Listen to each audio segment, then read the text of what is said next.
एक आदमी की बांह इतनी तेज गर्मी से झुलस गई मानो हजारों सूरज एक साथ उस पर चमक उठे। वह ऊर्जा पृथ्वी के वायुमंडल से टकराई और उसमें एक विशाल छेद बन गया। देखते ही देखते पेड़ पौधे सूखने लगे, समुद्र का पानी खौलने लगा और लाखों समुद्री जीव मरने लगे। यह विनाशकारी गर्मी तेजी से गोल्डन गेट ब्रिज की ओर बढ़ी। एक कार में बैठा व्यक्ति शांत रहा और केवल खिड़की बंद कर ऐसी चला लिया। कुछ ही सेकंड में पुल के विशाल स्टील के तार मोम की तरह पिघल गए। लोग जान बचाने के लिए भागने लगे, लेकिन गर्मी इतनी भयानक थी कि गाड़ियों के टायर फटने लगे। देखते ही देखते पुल बीच से टूट गया और दर्जनों वाहन समुद्र में गिर पड़े। दुनिया के अंत की शुरुआत हो चुकी थी। जल्द ही यह प्रचंड गर्मी शहरों तक पहुंच गई। न्यूयॉर्क की सड़कों पर अफरा तफरी मच गई। सेना भी कुछ नहीं कर पा रही थी। समुद्र का पानी उबलकर लावे जैसा बन गया और शहरों को निगलने लगा। जो भी उसके संपर्क में आया पल भर में राख बन गया। पूरी पृथ्वी को तबाह होने में सिर्फ आधा दिन बचा था, लेकिन इस आपदा के संकेत पहले ही मिलने लगे थे। टाइम्स स्क्वायर में कबूतर अचानक इमारतों से टकराकर मरने लगे थे और आसमान में अजीब रोशनी दिखाई दे रही थी। प्रसिद्ध वैज्ञानिक चांग ने इसकी जांच की और पता लगाया कि पृथ्वी धीरे धीरे सूर्य के करीब खिसक रही थी। इससे पृथ्वी का चुंबकीय क्षेत्र उल्टा होने लगा था। जिन लोगों के शरीर में पेसमेकर लगे थे वे अचानक मरने लगे, क्योंकि उनके उपकरण काम करना बंद कर चुके थे। जांच में सबसे चौंकाने वाली बात सामने आई कि पृथ्वी का कोर लगभग रुक चुका था। यदि उसे दोबारा सक्रिय नहीं किया गया तो पृथ्वी हमेशा के लिए नष्ट हो जाती। वैज्ञानिकों ने समाधान निकाला कि पृथ्वी के केंद्र तक पहुंचकर वहां परमाणु विस्फोट करना होगा। सामान्य तकनीक से यह संभव नहीं था। तभी चांग को अपने वैज्ञानिक मित्र शियाओबाई की एक विशेष मशीन याद आई, जो गर्मी को सोखकर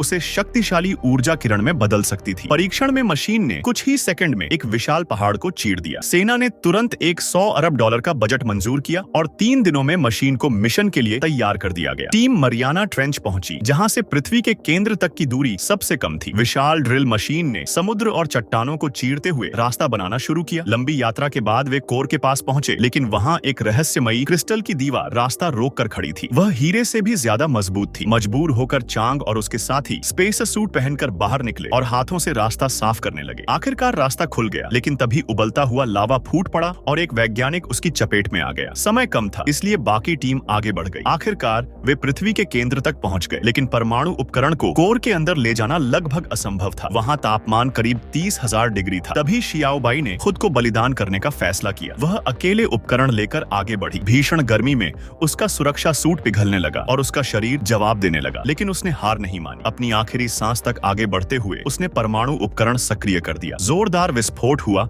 और पृथ्वी का कोर फिर से घूमने लगा। चांग और बाकी वैज्ञानिक समय रहते बाहर निकल आए। पृथ्वी विनाश से बच गई, मानव सभ्यता सुरक्षित रही और शियाओबाई का बलिदान हमेशा के लिए इतिहास में अमर हो गया।